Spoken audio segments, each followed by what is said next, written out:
Hello again, everybody, and welcome back. This is our fourth and final section for our lecture series for Chapter 15 of your textbook, Give Me Liberty by Dr. Eric Foner. This section is entitled The Overthrow of Reconstruction.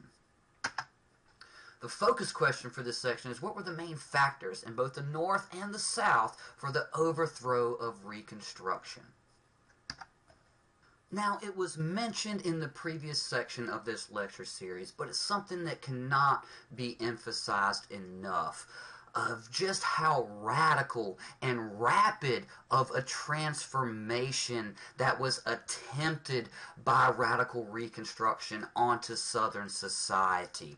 Now, to put this in somewhat of a context, in most other societies that experienced the abolition of slavery, the process was a slow and gradual process, which, of course, had its own issues and was not immune to turmoils and tensions and things of that nature, but it did help mitigate those things to a large degree. And the attempts by radical Republicans to impose their ideology, particularly around race relations in the South, in such a rapid manner, was extremely upsetting to Southern society and Southern sensibilities.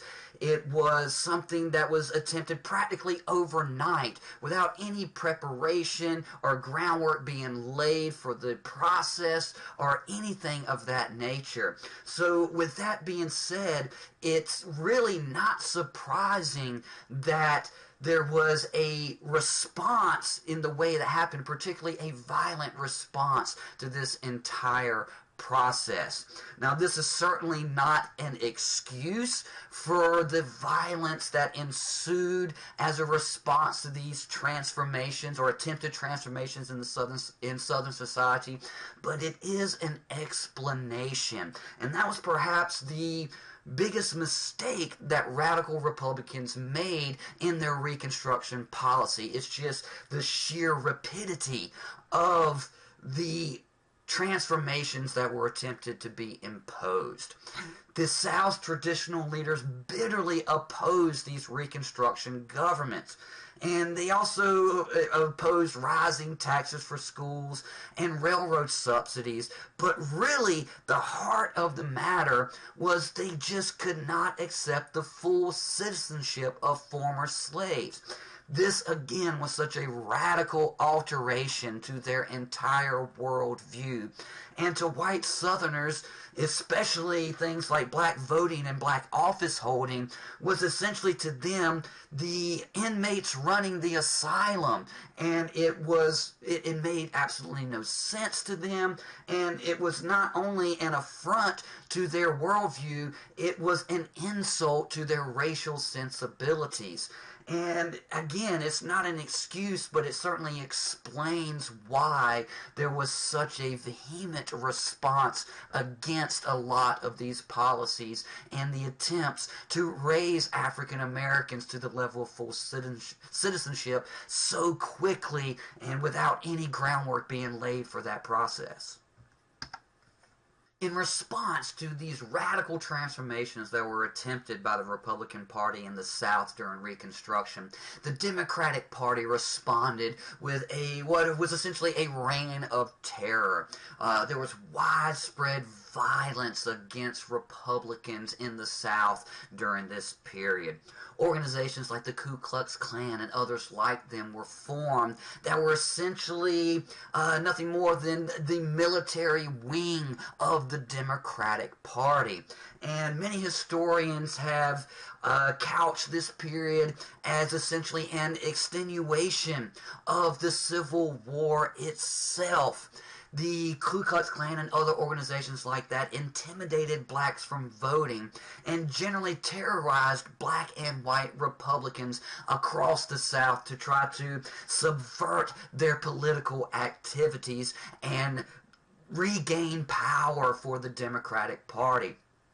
This situation got so bad that the Grant administration actually issued the Enforcement Act, which outlawed terrorist organizations and societies like the Ku Klux Klan and allowed the president to use the army against them.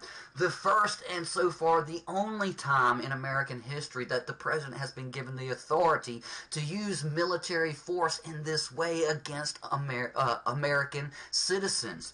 The situation even manifested itself here in North Carolina with what became known as the Kirk-Holden War. A militia leader by the name of George Kirk and the Republican governor of North Carolina at the time, William Holden, waged a 3 to 4 month long running battle against the forces of the Ku Klux Klan in North Carolina in this period. A battle in which the forces of Kirk and Holden ultimately prevailed, essentially tamping down the Ku Klux Klan for the foreseeable future in North Carolina. And situations like that were mirrored across the South in this period as the Grant administration tried to put down these violent insurrections and bring some sense of peace and a new sense of normalcy to Southern society.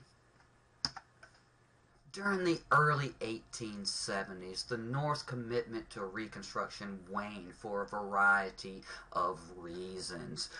In no small part as a response to all of the violence in the South over these new Reconstruction policies and the obstinacy of many white Southerners from accepting the new radical Republican status quo in the South. Essentially, many Republicans in the North grew tired and weary of constantly attempting to transform Southern society and all the pushback they were receiving from it, and essentially gradually their enthusiasm for Reconstruction policies in the South waned ever downward. There was a new generation of Republicans who believed the South should figure out Reconstruction on its own, essentially leave the South to the South, let them figure it out, and essentially back away from it. In 1872, the Liberal Republican Party was formed and argued that the federal government's power in general should be curtailed. They viewed that the expansion of government power over the course of the Civil War and in its aftermath was against the founding principles of the nation, and that the government should be relimited to more of its original kind of extent, scope, and purposes. And that this, of course, appealed to Southern Democrats, hoping that the retreat from more broad national powers would help them return to power in the South and reestablish a sense of order that was more akin to their worldview and ideologies. As I mentioned in the previous slide, there was a multitude of reasons for the retreat from radical Reconstruction by Republicans in the North in the 1870s. One of these reasons was there was a resurgence of racism in the North as the enthusiasm that exuded in the North in the immediate aftermath of the Civil War waned steadily over the preceding years. This lithograph that you see right here, actually this pair of lithographs, illustrates this resurgence of racism. This first image you see here is from the immediate aftermath of the Civil War, and as you see, this African-American veteran who obviously was severely wounded in battle is represented in a very dignified manner. Contrast that with this caricature right here of African American office holders in the early 1870s that exudes the sort of racist kind of attitudes that were prevalent across the country in this period, and stands as a stark contrast to the representations of African Americans like this immediately following the Civil War. In 1873, the country also plunged into a deep economic depression, which took some of the attention of the North away from the situation in the South as they began to struggle economically. But there were a few last gasps of radical Reconstruction in the early to mid-1870s, and this included the Civil Rights Act of 1875, which outlawed racial discrimination in public accommodations like restaurants and theaters and places like that. And this was the last significant effort of radical Reconstruction. The Supreme Court in the early 1870s also slowly began to whittle away some of the rights that African Americans had gained in the immediate aftermath of the Civil War and with the onset of radical Reconstruction. In 1873, there was a series of cases called the Slaughterhouse Cases, which, to make a long story short, essentially established that government could not enforce legal and civil rights in states. It basically said that the government's attempt to guarantee the rights of American citizens was a overreach by the federal government, and that the state governments had the power and authority to guarantee or not the rights of the citizens in their particular state. A retreat back to the more state power kind of attitudes and ideologies of the antebellum period. The Supreme Court also threw out many of the convictions of those charged under the Enforcement Acts, essentially giving those folks a slap on the wrist and sending them back home to regain their full citizenship status and return to their place in Southern society. By the mid-1870s, Democrats slowly began to regain control of state governments. They called themselves redeemers because they were tasked with redeeming the South from perceived corruption, misgovernment, and Northern and black control, the things that so upset the ideologies and sensibilities of most white Southerners at this time. They sought to rescind the progress of radical Reconstruction and return Southern society to a state as much akin to the antebellum era as possible. Of course, they could not reinstitute slavery because of the 13th, 14th, and 15th Amendments, but they did try to do just about everything short of that to return the South to its antebellum social structure. Violence returned in this period, as although organizations like the Ku Klux Klan were outlawed and put down, the people who were involved in those organizations certainly did not abandon or fully abandon their violence against the Republicans and those that adhere to Republican ideologies in the South.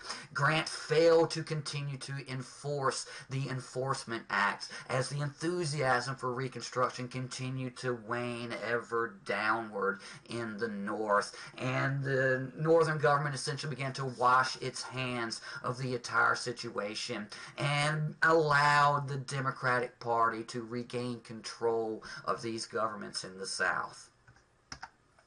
The issue of Reconstruction finally came to a head between Republicans and Democrats in the election of 1876.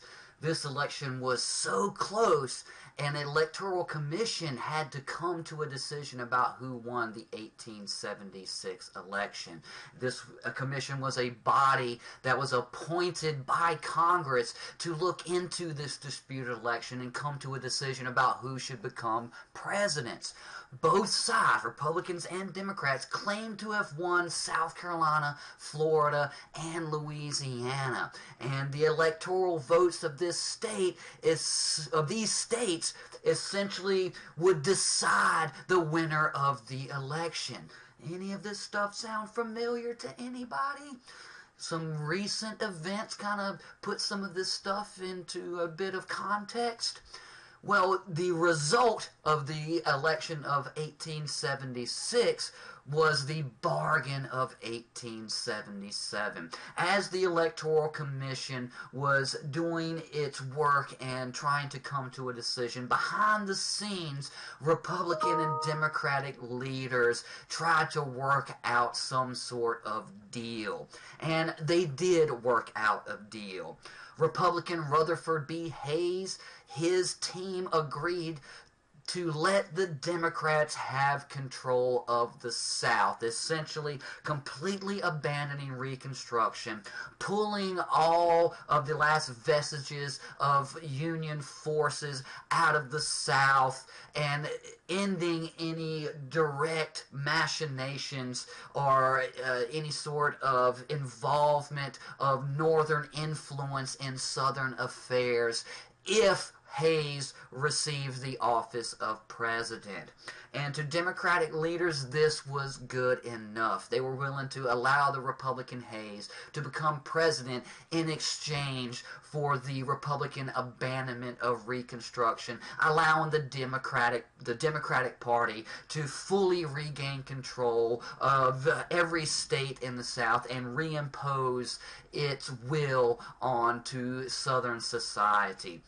Essentially, Reconstruction effectively ended with the election of Rutherford B. Hayes and this bargain of 1877 between Republicans and Democrats.